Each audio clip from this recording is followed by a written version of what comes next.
You looked at the shelves in your local grocery store lately? Wheat, corn, barley, sunflower oil. They're going up in price, in a major way. Why? Russia's invasion of Ukraine. Seriously. So here's the deal.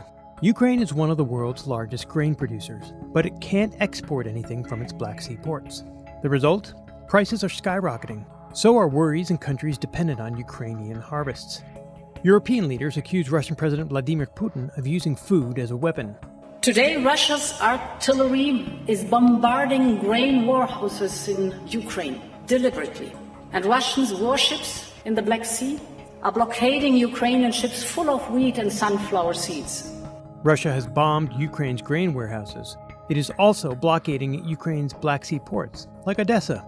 To make matters worse, Russia is hoarding its own food and fertilizer exports. Russia argues that the mess is Ukraine's fault, because it has mined its own ports. Есть заявление президента нашего Путина, который сказал, что в данном случае Украина должна разминировать подходы к портам, что позволит судам после соответствующей проверки нашими военными, например, того, что эти суда не завозят туда оружие, войти в порт, загрузиться зерном и потом при необходимости даже с нашей помощью проследовать в сторону международных вод. What Russia does not mention when it blames Ukraine is that the ports were mined to defend against a Russian invasion. Russia has also offered to lift its naval blockade in exchange for the West lifting economic sanctions imposed over the invasion of Ukraine. That's a huge ask, and critics of Moscow say it sounds more like blackmail than a fair bargain.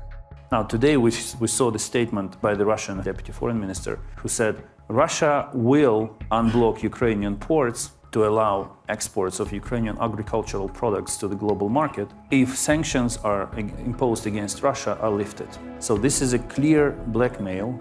Even if Ukraine agreed to take out the mines it has laid in the ports, that would take several weeks. Western leaders are worried. Inflation is already soaring in many countries. They're discussing how to ship 20 million tons of Ukrainian wheat to world markets. One idea is solidarity lanes, linking Ukraine's borders to European ports. That's not great. Many suitable ports in neighboring countries are already operating at maximum capacity. There's also the idea of using railroads to get the grain out. The problem is Ukrainian railroad tracks are slightly wider than European standards. Then there are all the bureaucratic regulations, including sanitary and hygiene rules. Estonia's president says there's growing support in Europe to send warships to the Black Sea to escort freighters carrying Ukrainian grain. The problem with that is it would bring warships in close proximity to Russia's Black Sea fleet. No one wants to get into a shooting war with the Russian Navy. So, back to those grocery shelves. You might be seeing a bit of a price hike. But in some African countries, families there spend more than 50% of their income on food.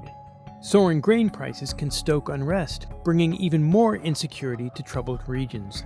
For the moment, there's one country that is largely benefiting from the turmoil. That would be Russia, which itself is a major grain exporter. So while Ukraine's ports are blocked, Russia is shipping grains to buyers at higher prices. Good money for them. There's even reports Russia's been stealing Ukraine's grain. That's bad for Ukraine, bad for inflation, bad for political stability everywhere.